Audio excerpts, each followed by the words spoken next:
to watch a Newsday. Africa's fashion industry stands at a transformative moment, poised to reshape global style narratives while honoring its rich cultural roots.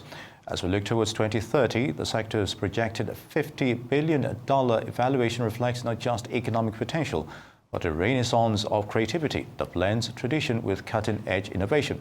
Across the continent, designers are reimagining heritage textiles like kente and Ankara through contemporary lenses, creating what industry insiders call Afrothenicity, a movement where ancestral patterns meet futuristic silhouettes. Sustainability has become Africa's unexpected competitive advantage, with pioneers like Nigeria's Nkwo and Kenya's Africa Collect Textiles leading the charge in circular fashion. Yet challenges remain, particularly in managing the flood of second-hand clothing that still dominates markets from Accra to Nairobi. Technology offers another frontier, with African designers harnessing AI, 3D printing and blockchain to protect intellectual property and push creative boundaries. Joining us now for some expert analysis and a peep into the future of African fashion is the Chief Executive Officer of FETV Hub, Bob Carl. You're welcome to Newsday, Bob. Hi, pleasure to be in Nigeria. All right, you've heard some of the preambles. African fashion industry as of 2020 is worth approximately $31 billion. And of course, it might surpass $50 billion by 2030. That's the projection from McKinsey not too long ago. So how would you interpret figures like this? Well, it's showing what I've been speaking about for the past year since I started FETV Hub, that Nigeria and the greater Africa could be the center of fashion and entertainment worldwide in the next coming decades. Well, I'm interested in the fact that you are non-African and you're delving into Africa fashion. What's the connect? What's the interest? What piqued your interest to go into this? Well, I started the fashion industry around 2012, and I met a Nigerian woman. Her name is Shola. That's a Nigerian name. And she told me, Bob, you need to go to Nigeria. Nigeria is a fashion capital. I was like, really? And so I looked it up. I was like, oh, wow, they have fashion weeks. They have Nollywood. And I didn't find out until 2019 when I came. I was like, okay, this place has like so much potential. No Americans are really delving into it, so why not be the one to plant the seeds for what's going to happen eventually? So let's talk about specifics now. When you talk about potentials, what major cues, narratives can you give us? So compared to other fashion capitals like New York, I live in New York, and Paris, Nigeria is more experimental. They really are bold, push boundaries, use different fabrics, silhouettes. There's a lot of youth, and the young are very daring and want to express themselves. And Nigeria has that youth advantage. Other countries are getting older, but Nigeria is springing and emerging. So that's why I'm putting all my bets here. Very good. So if you were to place an intersection, do you think that there's an intersection between media and culture? Especially seeing that, of course, the media is the frontier for all of these fashion expressions. What role do you think the media plays in promoting culture and fashion? Well, media shapes perception. Even though we can create our own media now from our phones and upload it as users and as citizens, still major platforms like Arise and other major news outlets and platforms still create perception. So it's important for the large media platforms like Netflix, Arise to showcase what's going on in Nigeria and the greater Africa, which is a lot of creativity and a lot to be given to the world in fashion and entertainment. Okay, so let's look at more specifics. What African countries are best known for fashion in Africa today? I know maybe like 3 or 4 that springs to mind. You've already mentioned Nigeria, of course. Yes, I think Nigeria is what they call the fashion capital of Africa. It's also the giant of Africa. I've been to Kenya, and they're very big on sustainable fashion. I think South Africa is really important, and then the Francophone African countries like Benin, Ivory Coast, and Congo specifically. Congo has a lot of youth, just like Nigeria's. And earlier we talked about the issue of experimentation.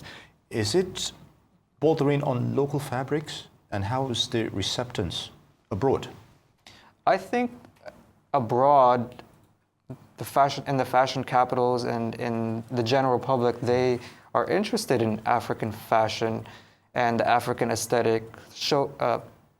Shows like Black Panther were very popular and blockbuster, and a lot of it was because of the images and the fashion that they represented. Yeah.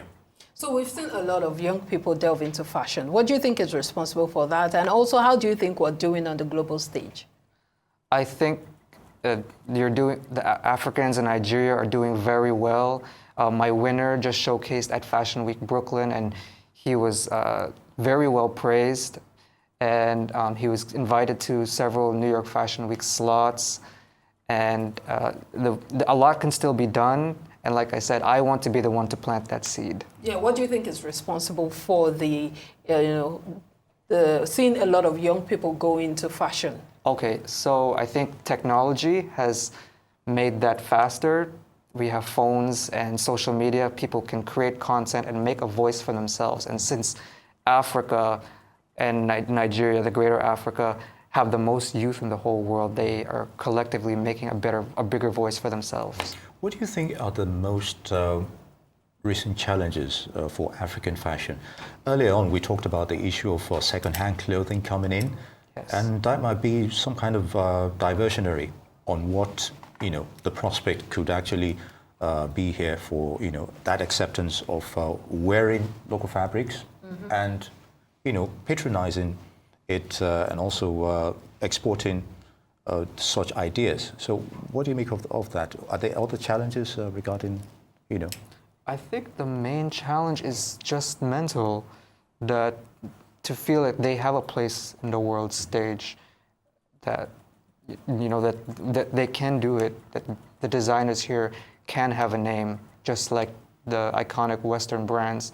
Now that we have social media, now that Africa is rising, we should instill those seeds that, yes, African designers, whether you're from Lagos or from a village in Ocean State or Akwa Ibom, you can be a big name.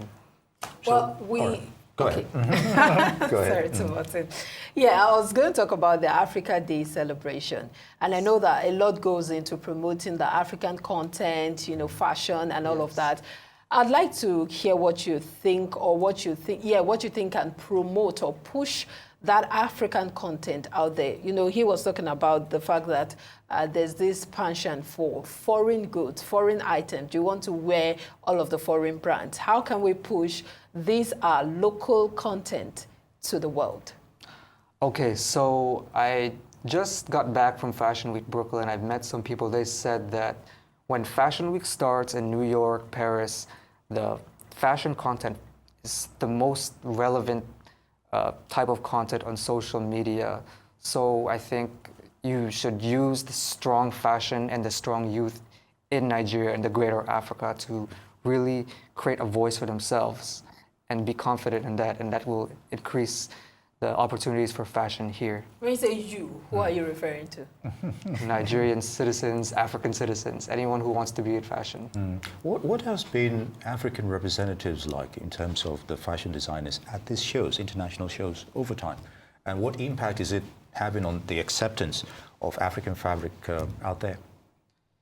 So I think it was back in the 90s, the classic times of fashion. A lot of Western brands used to use African styles and images, but now we've had iconic fashion brands like Max Hosa from South Africa. He's done New York Fashion Week, Paris, and there's Orange Culture here in Nigeria, and my winner, Joel Nonsu Thomas from Akwa Ibom, showcasing in Fashion Week Brooklyn, and it was all well received. So can you just give us an insight of how your organization, FETV, is also encouraging all of this, African fashion, as it were? Yes, so we have competition TV shows similar to Project Runway, but based here. And our winner showcases in these major fashion capitals where they have a lot of provides opportunities for them.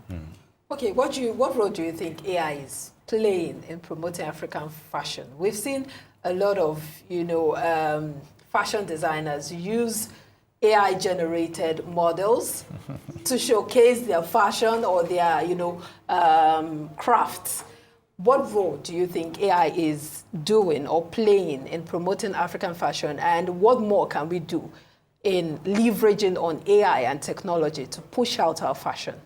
Well, I use AI a lot to create AI-generated images, but when I put African fashion in the prompt, it tends to be the most attractive. So AI is definitely proving my theory correct. Whereas the other ones, it tends to not be so bold, but whereas, like I've been saying, African fashion is bold and it's experimental and colorful. So that's what I can say. Very good. And on that note, Bob Cowell, CEO, FE TV Hub, global TV producer as well. I'd like to thank you for your thoughts on this issue. It's good to have you with us. Thank you.